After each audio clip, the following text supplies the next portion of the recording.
Lila was skipping ahead, chasing a butterfly deep into the woods. Her family's warnings of straying from the marked trail were lost on her 10-year-old ears. The butterfly flitted between towering pines, sunlight dappling through the dense canopy in an eerie shifting pattern. When the butterfly finally landed on a gnarled, moss-covered branch, Lila reached out, a triumphant grin splitting her face. The forest, once alive with chirps and rustling leaves, fell silent. The butterfly vanished. A cold dread trickled down Lila's spine. The playful light filtering through the trees had morphed into a sickly dark. Panic gnawed at her as she spun around, searching for the familiar trail. It was gone. There was no trail. Tears welled in her eyes. As the sun dipped below the horizon, casting long, grotesque shadows, Lila stumbled upon a clearing.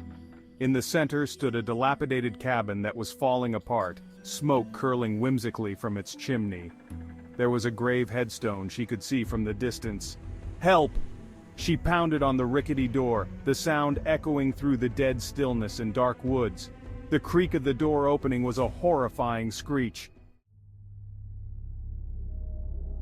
A woman stood silhouetted in the doorway, her face hidden in shadow. Her voice, raspy and ancient, beckoned Lila inside. Hunger gnawed at Lila's stomach, and the promise of warmth was irresistible. Inside, the cabin was surprisingly cozy. A fire crackled in the hearth, casting flickering, scary shadows on the walls. The woman, her face now revealed from under a large hooded black cloak, looked ageless, with skin like wrinkled parchment and dark eyes that shimmered like polished obsidian. She fed Lila a steaming bowl of gross stew, its taste like dead flesh from rats. Exhausted, Lila drifted off to sleep on a lumpy old cot. Dreams, vivid and terrifying horror filled her mind. Twisted, dark, scary figures danced within the flames of the fire, their laughter echoing with a chilling familiarity. She woke up, jumped up fast with her heart pounding hard with a gasp, sweat and cold clinging to her skin. A low-sounding hum noise filled the cabin. She stared into the corner of the room where the woman sat rocking back and forth in silence, a grotesque cold black smile splitting her face from ear to ear. The humming grew louder, resonating in Lila's bones. The woman began chanting in a language that sounded older than time itself. The air grew thick and oppressive. Through the window, Lila saw an unnatural light painting the woods an eerie bright blue. The bones outside pulsed with an unnatural light, growing larger, shifting and merging. A monstrous creature, formed from bleached bones and moonlight, stalked towards the cabin. It let out a bone-chilling shriek that seemed to rip through the very fabric of reality. Panic surged through Lila. This wasn't a dream. The creature drawn by the woman's chant was coming for her.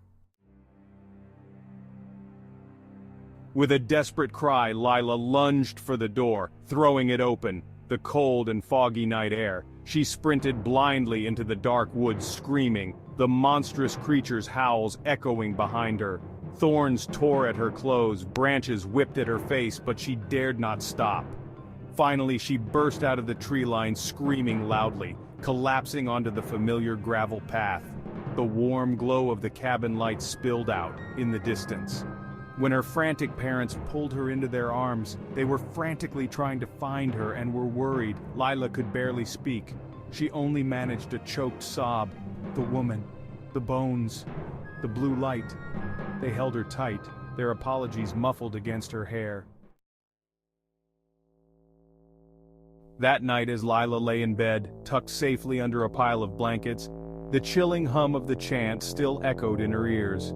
The old, scary, thin woman. The forest, once a place of childish wonder, now loomed on the edge of town, a constant reminder of the horror that awaited those who strayed too far. And sometimes, on the edge of sleep, she could swear she saw a flash of cobalt blue and an old woman staring at her and clawing on the window pane. A fleeting glimpse of a monstrous floating butterfly with laughter like a death knell.